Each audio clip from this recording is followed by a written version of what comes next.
Hi everyone, स्वागत है आप सभी का आपके अपने चैनल लेट्स स्टडी पर। आई होप कि आप सब भी अच्छे होंगे और अपने एग्जाम्स की प्रिपरेशन एकदम बेहतरीन तरीके से कर रहे होंगे, एकदम स्वस्थ और मस्त होंगे।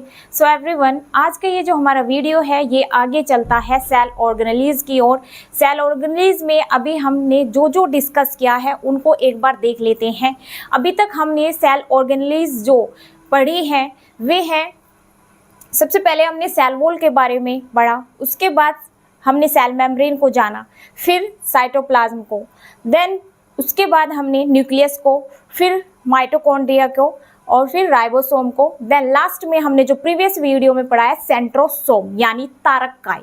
अभी तक हमने 7 ऑर्गेनेलिज को पढ़ लिया है। सो आज भी हम ऑर्गेनेलिज को ही पढ़ने वाले हैं। जो ऑर्गेनेलिज है आज हम डिस्कस करेंगे वो है एंडोप्लाज्मिक रेटिकुलम, वॉक्यूल एंड जो लास्ट में पढ़ेंगे गोल्जी बॉडीज। ठीक है, तो आज हम इन 3 ऑर्गेनेलिज के बारे में पढ़ने वाले हैं। चलिए, सबसे पहले हम यहाँ पर स्टार्ट करेंगे एंडोप्लाज्मिक रेटिकुलम यानी ER। चलिए डिस्कस करते हैं ER को यानी अंतःप्रदवी जालिका।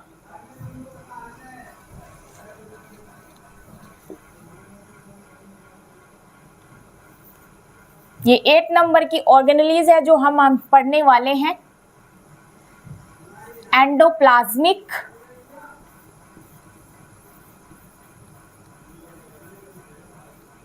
रेटिकुलम। अंतःप्रदवी जालिका।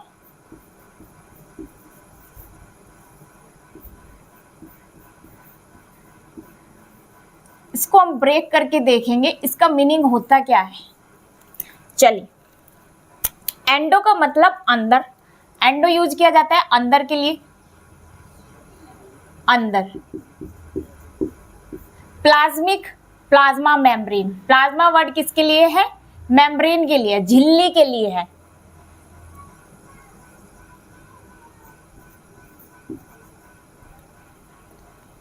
झिल्ली।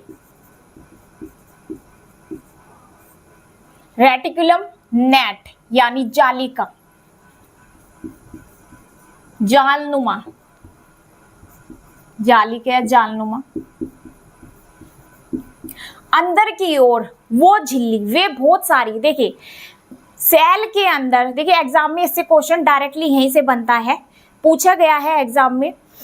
देखिए कौन सा क्या पूछा गया है, सेल के अंदर वो कौन सी ऑर्गेनेली है जो बहुत सारी झिल्लियों से बना हुआ जाल बनाती है।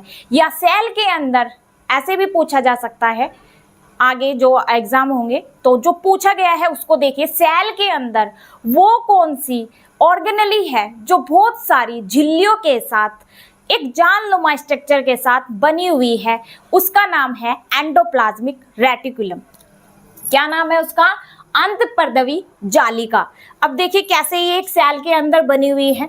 जैसे कि मैंने स्टार्टिंग में ही बताया था, न्यूक्लियस से, न्यूक्लियस मेम्ब्रेन से जो लगी हुई ऑर्गेनेली है वो है एंडोप्लाज्मिक रेटिकुलम।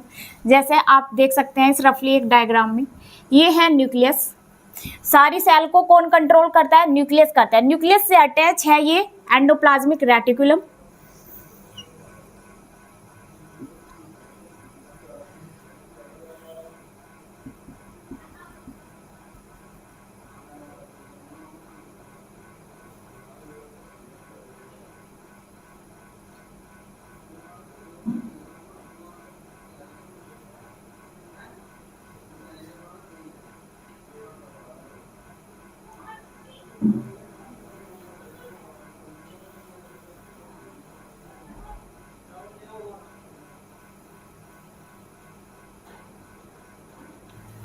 ये आप देख रहे हैं, सिर्फ यहाँ पर मैंने, तो यहाँ पर देखिए ये बनाया एंडोप्लाज्मिक रेटिकुलम। कुछ इस टाइप का एंडोप्लाज्मिक रेटिकुलम बना हुआ होता है, नेट लाइक स्ट्रक्चर यानी जाल के आकार का, बहुत सारी मेम्ब्रेन के साथ पड़ा हुआ होता है ये ऐसे सेल में, तो इसे कहते हैं एंडोप्लाज्मिक रेटिकुलम। देखिए ये अटैच होता है इस न्यूक्लियस की मेम्ब्रेन से। कहाँ पे अटैच होता है? न्यूक्लियस की इस मेम्ब्रेन से ये अटैच है। ये जो एंडोप्लाज्मिक रेटिकुलम है ये 2 टाइप के होते हैं। कितने टाइप के होते हैं? 2 टाइप के। अभी बात करेंगे आगे। पहले हम देखते हैं इसको डिस्कवर्ड किसने किया।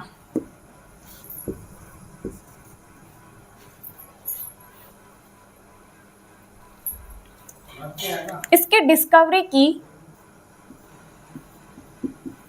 डिस्कवर्ड बाय पोर्टर द्वारा ये खोज की गई, इस एंडोप्लाज्मिक रेटिकुलम की खोज की गई पोर्टर के द्वारा। शॉर्ट फॉर्म इसकी ER। अब आगे इसको डिस्कस करते हैं। इस ER को यानी इस एंडोप्लाज्मिक रेटिकुलम के कितने पार्ट होते हैं? ER एंडोप्लाज्मिक रेटिकुलम अंतःपर्दवी जालिका, इसके 2 पार्ट होते हैं।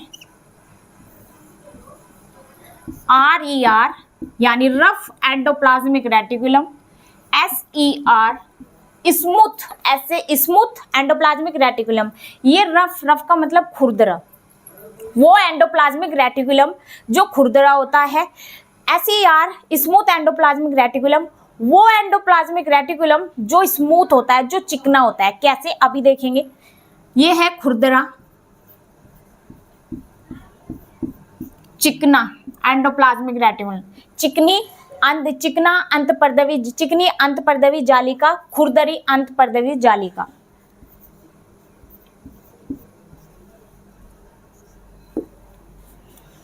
अब देखिए ये रफ क्यों बोला गया है, एक है RER, एक है स्मूथ। अब देखिए यहाँ पर ये जो रफ वाला एंडोप्लाज्मिक रेटिकुलम है, ये रफ वाला अटैच होता है इस न्यूक्लियस की मेम्ब्रेन से, एकदम अटैच होता है। इसके ऊपर प्रेजेंट होते हैं राइबोसोम।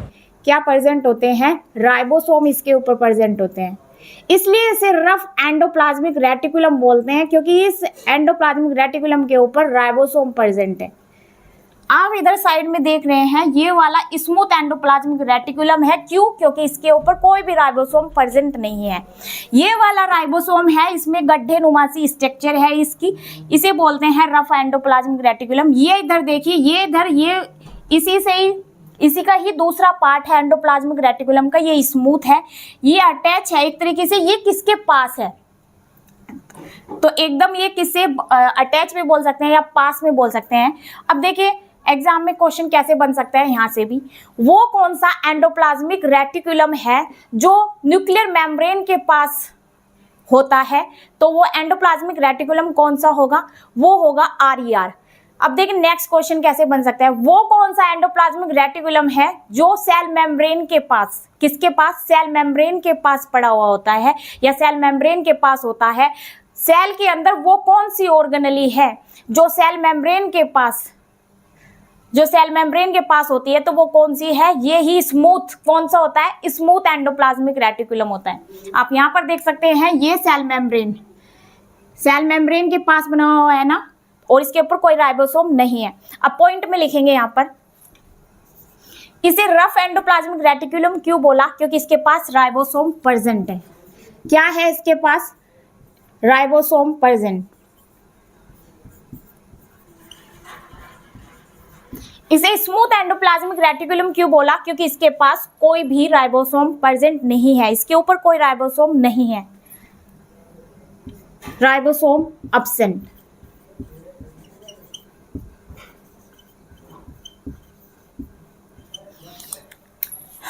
अब देखिए यहाँ पर नेक्स्ट, ये राइबोसोम का काम क्या होता है? हमने प्रीवियस वीडियो में मैंने बताया था राइबोसोम का काम होता है क्या करने का? प्रोटीन बनाने का। प्रोटीन बनाने के साथ ये प्रोटीन को सिंथेसाइज भी करता है। ठीक है, क्या करता है? ये प्रोटीन को सिंथेसाइज भी करता है। ऐसे ही देखिए जो स्मूथ एंडोप्लाज्मिक रेटिकुलम है, इसका भी काम होता है, इसका काम होता है लिपिड को सिंथेसाइज करना, यानी लिपिड का यानी वसा का एक तरीके से संश्लेषण करना। ठीक है, ये क्या करेगा? रफ एंडोप्लाज्मिक रेटिकुलम ये बनाता है प्रोटीन को, जो स्मूथ वाला है ये क्या करता है? लिपिड का फॉर्मेशन करता है, फॉर्मेशन ऑफ लिपिड।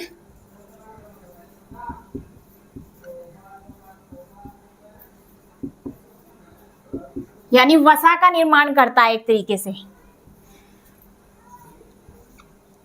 यहां पर इसके प्लेस पर आपको सिंथेसाइज भी लगा हुआ मिलेगा, तो ये सेम है, सिंथेसाइज। और ऐसे ही राइबोसोम के लिए ये रफ एंडोप्लाज्मिक रेटिकुलम क्या करता है? ये फॉर्मेशन करता है प्रोटीन का, यानी प्रोटीन बनाने का काम करता है ये प्रोटीन।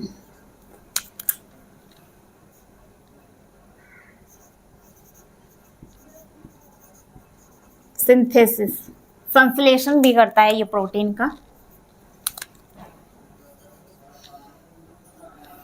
नेक्स्ट देखिए, नेक्स्ट क्वेश्चन क्या बन सकता है, यहां पर देखिए नेक्स्ट क्वेश्चन क्या बन सकता है, वो सेल के अंदर वो कौन सी ऑर्गेनली है, सेल के अंदर वो कौन सी ऑर्गेनली है।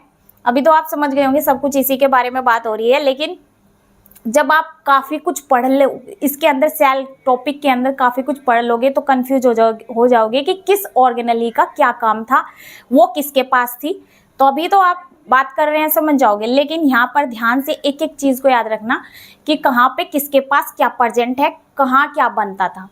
अब देखिए यहाँ पर क्वेश्चन, वो कौन सी ऑर्गेनली है जो ज्यादा स्टेबल होती है, मोर स्टेबल होती है। सेल के अंदर वो कौन सी ऑर्गेनली है, सारी ऑर्गेनलीज में वो कौन सी ऑर्गेनली है जो सबसे ज्यादा मोर स्टेबल यानी अधिक स्थायी होती है, तो वो ऑर्गेनली है ये एंडोप्लाज्मिक रेटिकुलम। ये एंडोप्लाज्मिक रेटिकुलम मोर स्टेबल क्यों है, क्योंकि ये पास में, एकदम पास में होती है न्यूक्लियस के।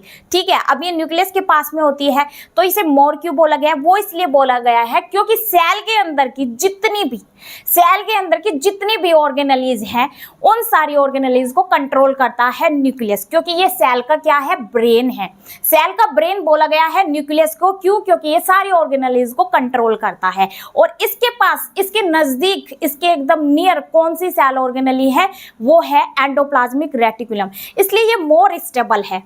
ठीक है, तो ये क्या है, मोर स्टेबल। कौन सी, रफ एंडोप्लाज्मिक रेटिकुलम। कौन से वाली है, क्योंकि रफ एंडोप्लाज्मिक रेटिकुलम इसके एकदम पास है और ये इससे दूर है। किसके पास है, ये सेल मेम्ब्रेन के। तो रफ वाली क्या है, मोर स्टेबल, अधिक स्थायी। क्या है मतलब, अधिक स्थायी। It is more stable, it is less stable.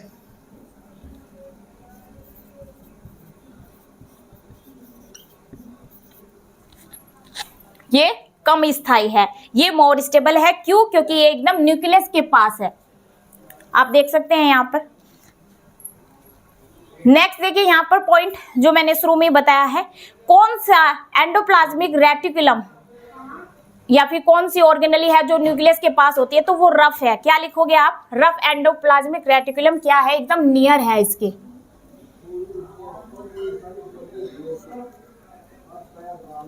Nuclear membrane, nuclear membrane के पास कौन सा एंडोप्लाज्मिक रेटिकुलम है, एकदम इसके एंडोप्लाज्मिक न्यूक्लियर मेम्ब्रेन के पास कौन सा है, रफ वाला एंडोप्लाज्मिक, रफ एंडोप्लाज्मिक रेटिकुलम।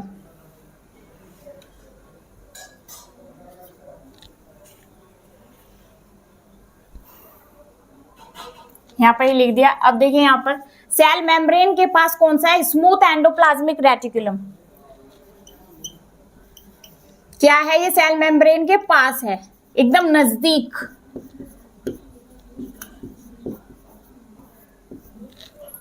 और न्यूक्लियर मेम्ब्रेन के पास RER है, सेल मेम्ब्रेन के पास है कौन सा, स्मूथ एंडोप्लाज्मिक रेटिकुलम।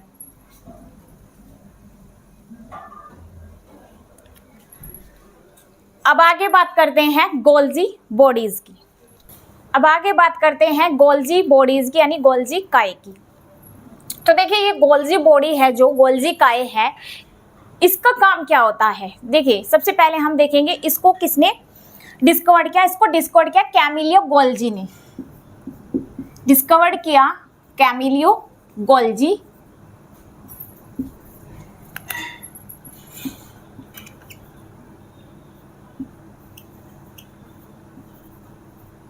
ये कैमिलियो गोल्जी जो साइंटिस्ट थे, इन्होंने अपने नाम पर ही इसका नाम गोल्जी बॉडीज रखा। ठीक है, तो इनको डिस्कवर किया कैमिलियो गोल्जी ने। अब इसके गोल्जी बॉडी से अलग और भी नाम हैं, जैसे इसे किडनी ऑफ द सेल बोलते हैं, यानी सेल की किडनी बोलते हैं। इसे पोस्ट ऑफिस भी बोलते हैं सेल का, इसे ट्रैफिक पुलिस भी बोलते हैं। अब ये जो अलग अलग नामों से अलग अलग नामों से जो इसे जाना जाता है, इनके हम नाम जानेंगे कि इसको ये अलग अलग नाम क्यों दिए गए हैं, क्योंकि ये इस तरीके के फंक्शन करता है। जैसे सबसे पहले हम बात करें यहाँ पर कि इसको traffic police of the cell क्यों बोलते हैं, यानी सेल की ट्रैफिक पुलिस। देखिए ट्रैफिक पुलिस का काम क्या होता है, जब बहुत ज़्यादा ट्रैफिक हो जाता है रोड पे, तो उस ट्रैफिक को एक तरीके से हटाने का काम कौन करती है, वहाँ पे जो भीड़ भाड़ वाला जो इलाका एक तरीके से माहौल बन जाता है रोड पर, उस ट्रैफिक को कम करने का काम करती है ट्रैफिक पुलिस। सेम ऐसे ही जब एक सेल के अंदर बहुत सारे न्यूट्रिएंट एक जगह पर इकट्ठे हो जाते हैं, बहुत भीड़ भाड़ वाला माहौल हो जाता है, उस न्यूट्रिएंट को रेगुलेट करने का काम कौन करती है, ये गोल्जी बॉडीज करती है। कौन करती है, गोल्जी बॉडीज, यानी उन न्यूट्रिएंट को अपने स्थान पर कहाँ उनको भेजना है, कैसे उनको रिमूव करना है, उसको रेगुलेट करती है ये गोल्जी बॉडीज। किसको करती है, न्यूट्रिएंट को करती है। इट रेगुलेट्स, तो इसका हम पहला नाम यहाँ पर बात करूँ मैं, इसके traffic police of the cell इसे क्यों कहते हैं, यानी सेल की ट्रैफिक पुलिस क्यों बोला इसे, traffic police of the cell. यह रेगुलेट करती है न्यूट्रिएंट को, इट रेगुलेट यानी नियंत्रित करती है न्यूट्रिएंट का जो न्यूट्रिएंट बहुत ज़्यादा इकट्ठे हो जाते हैं सेल्स में, तो उनको उनके एक तरीके से उसको न्यूट्रिएंट को कहाँ भेजना है, जैसे एक सेल से दूसरी सेल में जो न्यूट्रिएंट को भेजती है वो ये ही भेजती है, क्योंकि इसे बोलते हैं ट्रांसपोर्ट। यानी एक तरीके से एक सेल से दूसरी सेल में जो ट्रांसपोर्ट जो न्यूट्रिएंट को भेजने का काम करती है वो ये गोल्जी बॉडीज करती है। तो इसलिए इसका जो मेन फंक्शन है वो क्या होता है, ट्रांसपोर्ट करने का। तो किसको ट्रांसपोर्ट कर रही है, ये न्यूट्रिएंट को कर रही है। रेगुलेट्स न्यूट्रिएंट कहां से, एक सेल से दूसरी सेल में, न्यूट्रिएंट्स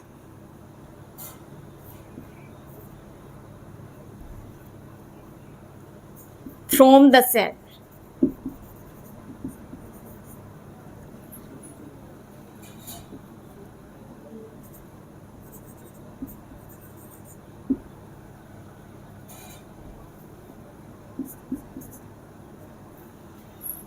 ये न्यूट्रिएंट को नियंत्रित करके दूसरी सेल को क्या करती है, भेजती है।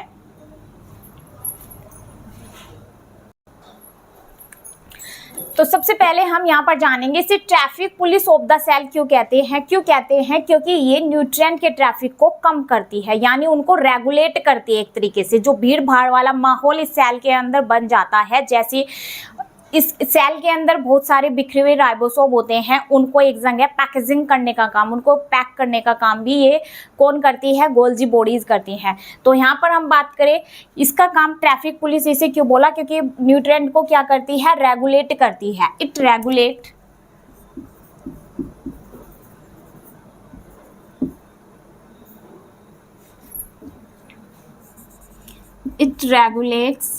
न्यूट्रिएंट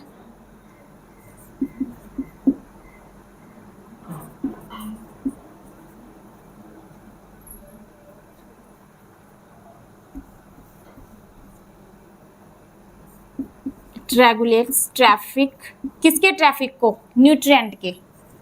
क्या करती है ये, it regulates traffic of nutrient, nutrient का जो ट्रैफिक हो जाता है उसे ये नियंत्रित करती है।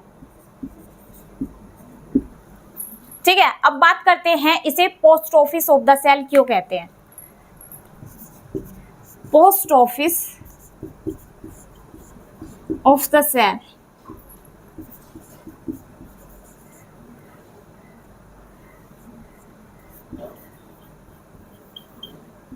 इसे post office of the cell यानी सेल का इसे पोस्ट ऑफिस क्यों बोलते हैं। अभी मैंने बताया जब बहुत सारे न्यूट्रिएंट इकट्ठा हो जाए या सेल्स के अंदर बहुत ज़्यादा राइबोसोम बन जाए, उनको पैक करने का काम कैसे, देखिए ये है Golgi bodies,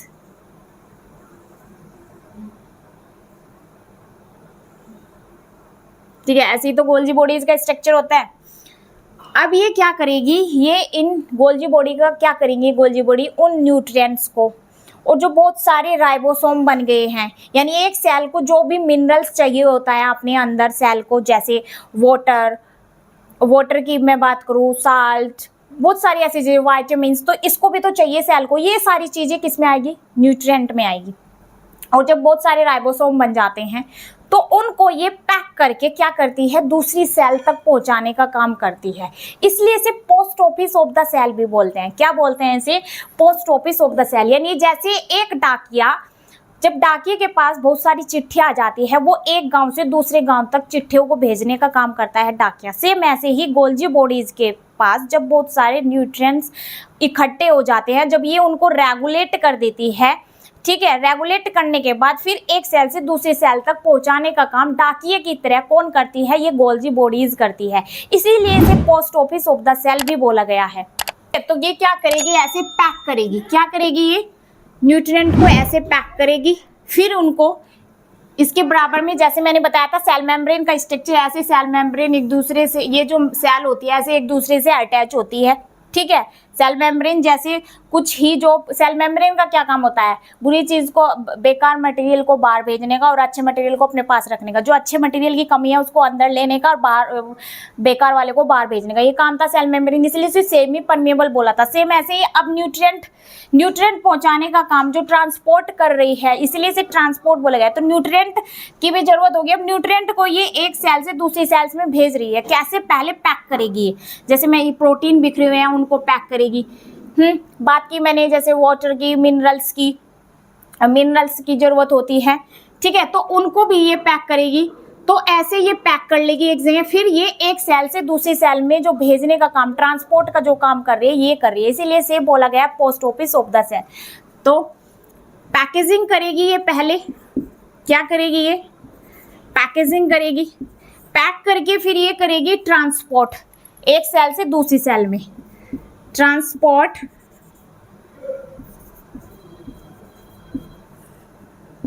transportation one cell to another cell, यानी एक सेल से दूसरी सेल तक।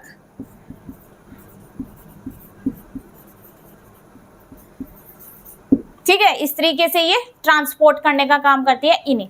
अब देखिए, इसे बोलते हैं सेल की किडनी। क्या बोलते हैं इसे सेल की किडनी भी कहते हैं। क्यों कहते हैं?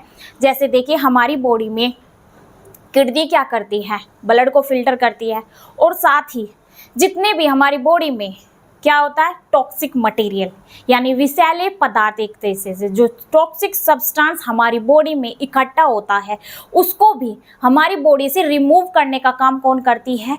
किडनी करती है। किस फॉर्म में? यूरिन की फॉर्म में, ठीक है। यूरिन की फॉर्म में जो एक तरीके से यूरिन जो पास होता है, उसके साथ क्या पास होते हैं? उसके साथ टॉक्सिक मटेरियल को भी रिलीज करती है कौन? किडनी। साथ ही ब्लड फिल्टर का भी काम करती है किडनी। तो यहाँ पर ऐसे ही सेल के अंदर जो टॉक्सिक सब्सटेंस, जो टॉक्सिक मटेरियल इकट्ठा हो जाता है, उसे रिमूव करने का काम भी ये गोल्जी बॉडी ही करती है। इसीलिए इसे किडनी ऑफ द सेल भी कहते हैं। क्या कहते हैं इसे? किडनी ऑफ द सेल, यानी सेल की kidney.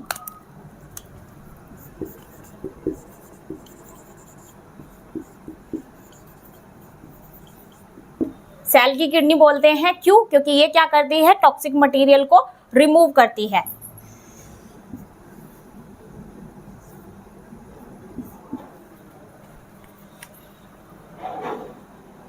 It helps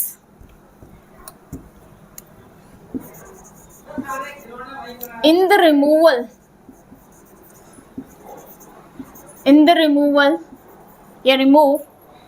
removal of toxicity, विषैले पदार्थों को, ठीक है, टॉक्सिसिटी को रिमूव करने में ये हेल्प करती है। इसीलिए इसे किडनी ऑफ द सेल भी बोलते हैं, ठीक है। दूसरा, ये ट्रांसपोर्टेशन का भी काम करती है। न्यूट्रिएंट्स को पैकेज करके फिर उनको ट्रांसपोर्ट करती है एक सेल से दूसरी सेल में। ये काम होते हैं गोल्जी बॉडीज के। हमने यहाँ पर फंक्शन देखे, ठीक है। अब आगे बात करेंगे इस गोल्जी बॉडी के। देखिए, इनसे अलग दो नाम और होते हैं। अब मैं यहाँ पर बताऊंगी कि इनके ये अदर नाम क्या क्या होते हैं। जैसे देखिए, एग्जाम में एक क्वेश्चन आया था लिपोकॉन्ड्रिया के नाम से, लिपोकॉन्ड्रिया के नाम से, कि लिपोकॉन्ड्रिया सेल के अंदर कौन सी ऑर्गेनली का नाम है। लिपोकॉन्ड्रिया सेल के अंदर कौन सी ऑर्गेनेली का नाम है? तो देखिए, जो ऑर्गेनेली है जिसका नाम लिपोकॉन्ड्रिया होता है वो लिपोकॉन्ड्रिया ऑर्गेनेली ये ही है। ठीक है, तो गोल्जी बॉडी को लिपोकॉन्ड्रिया भी बोलते हैं। क्या बोलते हैं? लिपोकॉन्ड्रिया।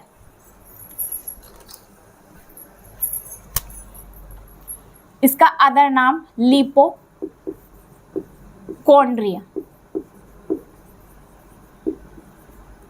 हिंदी में भी इसे लिपोकॉन्ड्रिया कहते हैं। इसका देखिए एक और नाम होता है, लेकिन ये नाम इस गोल्जी बॉडी का प्लांट सेल में है। प्लांट सेल में जो गोल्जी बॉडी होती है उस गोल्जी बॉडी का नाम है डिक्टियोसोम। क्या बोलते हैं? डिक्टियोसोम बोलते हैं। किसके अंदर? प्लांट के अंदर। डिक्टियोसोम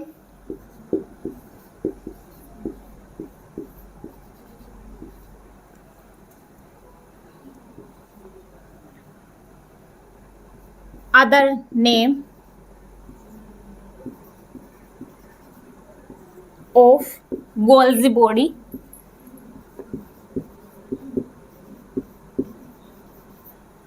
गोल्जी बॉडी का अदर नेम डिक्टियोसोम। किसमें? प्लांट सेल में।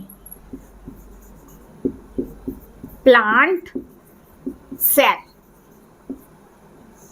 ठीक है, अगर एग्जाम में डिक्टियोसोम के नाम से आता है तो एकदम आपका माइंड घूमेगा। डिक्टियोसोम किसका नाम है? गोल्जी बॉडी का है। कहां पर? प्लांट सेल में। कहां पर है? प्लांट सेल में। गोल्जी बॉडी का जो दूसरा नाम है, यानी प्लांट सेल में गोल्जी बॉडी को कहते हैं डिक्टियोसोम। और वैसे जनरली इसका गोल्जी बॉडी का ये लिपोकॉन्ड्रिया भी नाम होता है। फंक्शन होते हैं ये इसके, और इन फंक्शन के साथ ही इनको अलग अलग नाम से भी बोला जाता है गोल्जी बॉडी को। जैसे traffic police of the cell क्या करता है? ये रेगुलेट करता है ट्रैफिक को। किसके? न्यूट्रिएंट के। Post office of the cell बोलते हैं। क्यों बोलते हैं? कि ये जो न्यूट्रिएंट को ये रेगुलेट करता है, नियंत्रित करता है, एक तरीके से नियंत्रित कर देता है इन्हें, फिर इन्हें पैकेज करता है, यानी इनकी पैकिंग करता है। पैकिंग करके एक सेल से दूसरी सेल में ये ट्रांसपोर्ट करता है। तो ये ट्रांसपोर्टेशन का भी काम करता है। किडनी ऑफ द सेल बोलते हैं। सेल के अंदर जो भी वेस्ट मटेरियल, जो टॉक्सिक मटेरियल हो जाता है, केमिकल फॉर्म वाला जो मटेरियल इकट्ठा हो जाता है सेल के अंदर, उसको रिमूव करने का काम भी ये करता है, इसीलिए इसे किडनी ऑफ द सेल भी बोलते हैं। अब आगे बात करते हैं वॉक्यूल्स की। बात करेंगे वॉक्यूल की, यानी राजधानी रिक्तिका। कहीं कहीं पर आपको राजधानी देखने को मिलेगा, तो राजधानी किसका नाम है? वॉक्यूल का ही। रिक्तिका किसका नाम है? वॉक्यूल का ही। तो ये इसके दो नाम हैं हिंदी में, राजधानी और रिक्तिका। अब हम बात करते हैं इस ऑर्गेनेली की। ये जो सेल ऑर्गेनेली है वॉक्यूल, ये cell organelle vacuole plant cell में इसका साइज अलग होता है, एनिमल सेल में इसका साइज अलग होता है। मैं बात करूं तो एनिमल सेल में इसका साइज छोटा होता है, प्लांट सेल में इसका साइज बड़ा होता है। प्लांट सेल में बड़ा, एनिमल सेल में छोटा। ठीक, अब आगे मैं यहाँ पर इसका एक और पॉइंट बताऊं तो देखिए, इसके लिए क्वेश्चन पूछा गया था एक बार एग्जाम में कि वो कौन सी सेल है, यानी प्लांट सेल है या एनिमल सेल है, कि वॉक्यूल का साइज, जब ये वॉक्यूल इमैच्योर होता है तो ये इमैच्योर के टाइम पर, यानी वो कौन सी कंडीशन है कि ये वॉक्यूल जो है बहुत सारे होते हैं एक कंडीशन पे, और एक कंडीशन ऐसी होती है कि ये कम होते हैं। तो वो मैं अभी बताऊंगी, आप समझेंगे कि मैं कंडीशन की क्या बात कर रही हूँ। तो देखिए, तो सबसे पहले बात करते हैं हम कि प्लांट सेल में इसका साइज कितना होता है और एनिमल सेल में इसका साइज कितना होता है। जो मैं बता भी चुकी हूँ, एनिमल सेल में इसका साइज छोटा होता है। कितना होता है? छोटा सा होता है। प्लांट सेल में बड़ा होता है। तो देखिए, ये है, मैंने दो प्लांट सेल ली यहाँ पर, ये ली मैंने एक सेल। अब मैं इसके साथ एक और सेल लूंगी, ये है, इसमें से किसी भी एक को प्लांट सेल मान लो। इसको मान लेते हैं प्लांट सेल, इसको ले लेते हैं एनिमल सेल। क्या? Animal cell. ठीक है, एनिमल सेल में इसका छोटू सा साइज होता है, इस तरीके का इसका साइज होता है एनिमल सेल के अंदर, ऐसे इसका साइज होता है।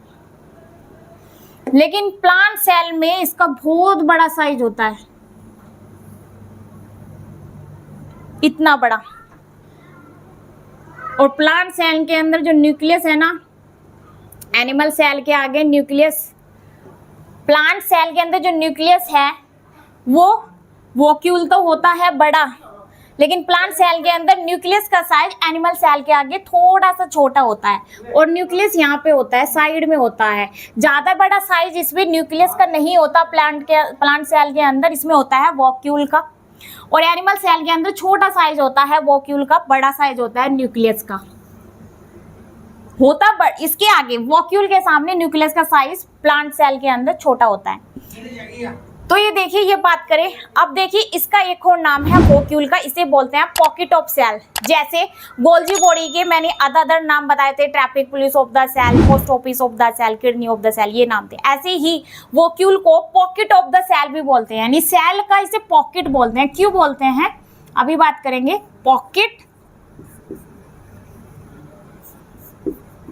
पॉकेट ऑफ द सेल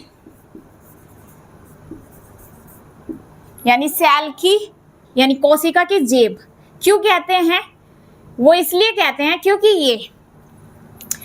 ये जो वॉक्यूल है ये खाली स्पेस होता है। कैसा स्पेस होता है? ये खाली स्थान होता है सेल के अंदर। कैसा स्थान होता है? खाली। ये जो वॉक्यूल है ये भरता है इमरजेंसी के टाइम पर। कब भरता है? जब इमरजेंसी सिचुएशन होती है।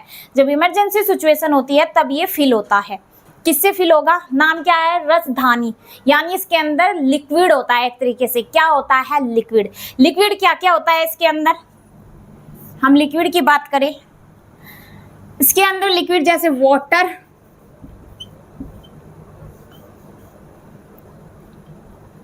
Salt, minerals. मिनरल्स में हम बात करें कैल्शियम, मैग्नीशियम, ये सब क्या है? मिनरल्स, विटामिन, ये सब वाटर के साथ ये सब भी इसमें मिक्स होते हैं। ठीक है, तो इन सब का मिश्रण एक तरीके से इसके अंदर एक रस भरा हुआ होता है। इन सब का मिश्रण इसके अंदर वॉक्यूल के अंदर होता है, खाली इसके खाली स्थान के अंदर होता है, जो इन सेल के अंदर होता है, प्लांट सेल और एनिमल सेल के अंदर। ये भरता कब है? जब इमरजेंसी सिचुएशन होती है, यानी इमरजेंसी के टाइम पर ये फिल होता है। अब देखिए कैसे इमरजेंसी के टाइम पर, जैसे हम लोग फास्ट रहते हैं तो हमारी जब हम फास्ट रहेंगे तो हमें भूख लगेगी ना, भूख लगेगी तो हमारी सेल्स को भी भूख लगेगी। वो भूख किसे लग रही है? हमें, हमारा तो फास्ट है हमें पता है, लेकिन हमारी सेल्स को तो टाइम पर चाहिएंगे ना, न्यूट्रिएंट, वाटर, मिनरल्स, ये सब चाहिएंगे। तो ठीक है, ये इनको एक तरीके से ये जो मिनरल, जो वाटर है, जो मिनरल्स है, जो अभी मैंने बात की, जो वाइटामिन है, ये सब भरे हुए होते हैं इस वॉक्यूल के अंदर। किसके अंदर भरे हुए होते हैं? इस वॉक्यूल के अंदर भरे हुए होते हैं। कब भरते हैं? इमरजेंसी के टाइम पर। जैसे मैंने अभी फास्ट की बात की, जब हम लोग फास्ट रहते हैं तो हमारी सेल्स को खाना मिल जाता है, अंदर से मिलता है। तो अंदर से जब जो हमारी सेल्स को जरूरत होती है पर डे जितनी ग्लूकोज की जरूरत होती है हमारी बॉडी सेल्स तक पहुंचा देती है। जो बाकी बचा हुआ ग्लूकोज होता है वो हमारा इकट्ठा होता है लीवर के अंदर। जब लीवर में भी ये कंप्लीट बहुत ज़्यादा हो जाता है जितना लीवर की जरूरत है, तो फिर हमारी जो वसा के फॉर्म में, हम जो मोटे अच्छे खासे तकड़े नजर आते हैं, जो मोटे हो जाते हैं, हष्ट पुष्ट हो जाते हैं, तो फिर वो हमारी क्या, वसा के फॉर्म में हमारी ही बॉडी में इकट्ठा होने लगता है। कौन? ग्लूकोज। तो अब बात करें फास्ट में, हम जो हमारा ग्लूकोज इकट्ठा हो जाता है, जैसे मैंने बात की, इकट्ठा हो गया लीवर में, हो गया हमारी वसा फॉर्म में इकट्ठा हो जाता है, तो वो ही ग्लूकोज सेल्स तक पहुंचता है। ठीक है, सेल्स को पहले पता लग जाता है, यानी सेल्स को पता लग जाए कि अब इमरजेंसी सिचुएशन है, तो ये वॉक्यूल्स के पास इन सब चीज़ों को भेज देती है, ग्लूकोज को ब्रेक करके। एक तरीके से जो ग्लूकोज इकट्ठा हो गया है उसी ग्लूकोज से इन सब चीज़ों को जो सेल्स को जरूरत होती है इस वॉक्यूल में पहुंचा देती है सेल्स पहले ही, जब इसे लगता है कि इमरजेंसी सिचुएशन है। तो इमरजेंसी सिचुएशन में इस वॉक्यूल खाली स्पेस को भर देती है। कौन? ये सेल। कैसे? ग्लूकोज को तोड़ करके ये सब चीजें जो इस वॉक्यूल की, जो एक सेल को चाहिए होती है, इस वॉक्यूल के अंदर भर देती है। ठीक है, ऐसे ही प्लांट सेल करती है, ऐसे ही एनिमल सेल करती है। साइज हमने देख लिया, एनिमल सेल के पास वॉक्यूल का साइज छोटा होता है, प्लांट सेल के पास वॉक्यूल का साइज बड़ा होता है, इस रसधानी का साइज बड़ा होता है। ठीक है, इसे पॉकेट ऑफ द सेल क्यों बोलते हैं वो मैंने अभी बता दिया है। क्यों बोलते हैं? इमरजेंसी के टाइम पर ये वैसे तो खाली होता है, क्या होता है? ये खाली होता है, लेकिन इमरजेंसी टाइम पर ये पॉकेट, ये वॉक्यूल भर जाता है। तो काम मैंने बता दिया, इमरजेंसी टाइम पर ये होता है, वैसे इसे पॉकेट बोलते हैं। ठीक है, क्या होता है ये? खाली स्थान होता है वॉक्यूल का, खाली जगह। ये क्या है? कोशिका की जेब।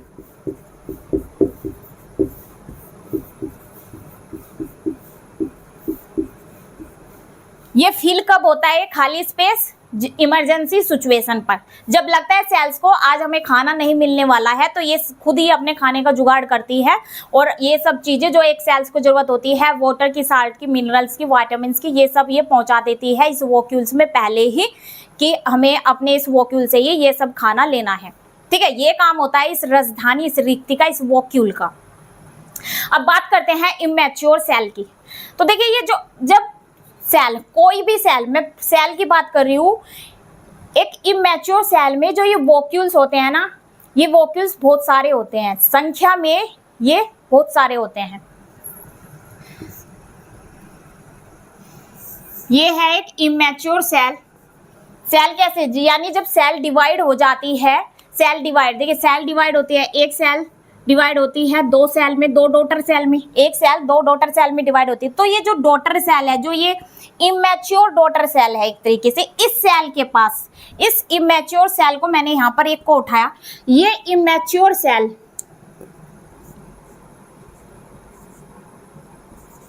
ये इमैच्योर सेल के पास, सिर्फ किसकी बात कर रही हूं मैं? वॉक्यूल्स की। वॉक्यूल्स की संख्या होती है बहुत सारी। ठीक है, एक सेल के अंदर वॉक्यूल्स की संख्या, इमैच्योर सेल के अंदर वॉक्यूल्स की संख्या होती है बहुत सारी, और इसकी संख्या जब सेल मैच्योर हो जाती है, मैच्योर सेल में ये एक ही वॉक्यूल बन जाता है। इन सारी वॉक्यूल्स, ये बहुत सारी ये जो सेल्स है, ये एक तरीके से जो वॉक्यूल है बहुत सारी, ये बहुत सारी वॉक्यूल कम रह जाती है। ठीक है, किसमें होंगी? ये मैच्योर सेल के अंदर इनकी संख्या रह जाती है कम।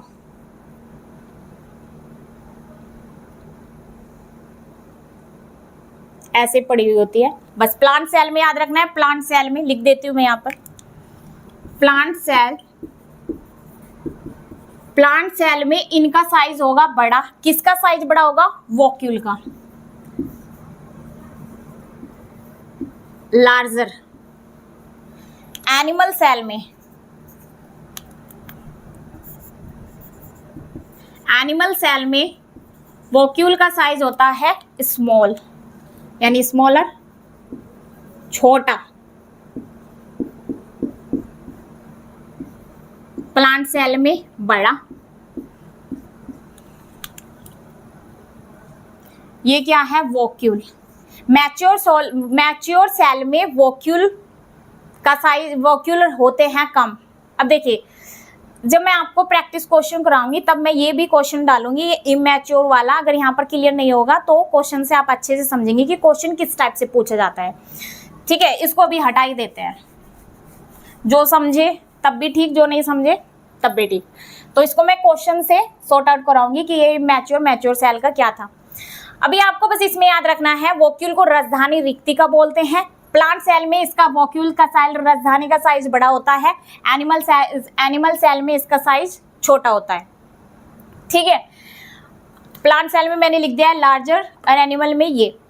इसका दूसरा नाम है सेल ऑफ द पॉकेट बोलते हैं, यानी इसे कोशिका की जेब बोलते हैं। क्यों बोलते हैं? क्योंकि इमरजेंसी के टाइम पर इसके अंदर ये सब चीज़ें जो एक सेल को चाहिए होती है, ये इसके अंदर आ जाती है। कौन देती है? ये सेल्स ही पहुंचाती है। कहाँ से आता है? जो ग्लूकोज फॉर्म में, जो किस फॉर्म में खाना लेते हैं, एब्जॉर्ब किस फॉर्म में लेते हैं? ग्लूकोज फॉर्म में। तो वो ही ग्लूकोज ब्रेक करके ये सब चीज़ें सेल्स के इस वॉक्यूल्स में भेज देती है। ठीक है, जनरली आधे से ज्यादा टाइम में ये क्या होता है? एक सेल की पॉकेट होती है, यानी एक खाली स्पेस होता है। ठीक है, इमरजेंसी के टाइम पर ये भरता है। ये वॉक्यूल का काम है। ठीक है, ये काम होता है इस वॉक्यूल का। चलिए फिर आज के सेशन को यहीं तक रखते हैं, मिलते हैं नेक्स्ट वीडियो में। अगर आपको ये वीडियो अच्छा लगा हो तो इसे लाइक शेयर करना ना भूले। जो चैनल पर पहली बार आए हैं, चैनल को सब्सक्राइब करना ना भूले। Thank you so much.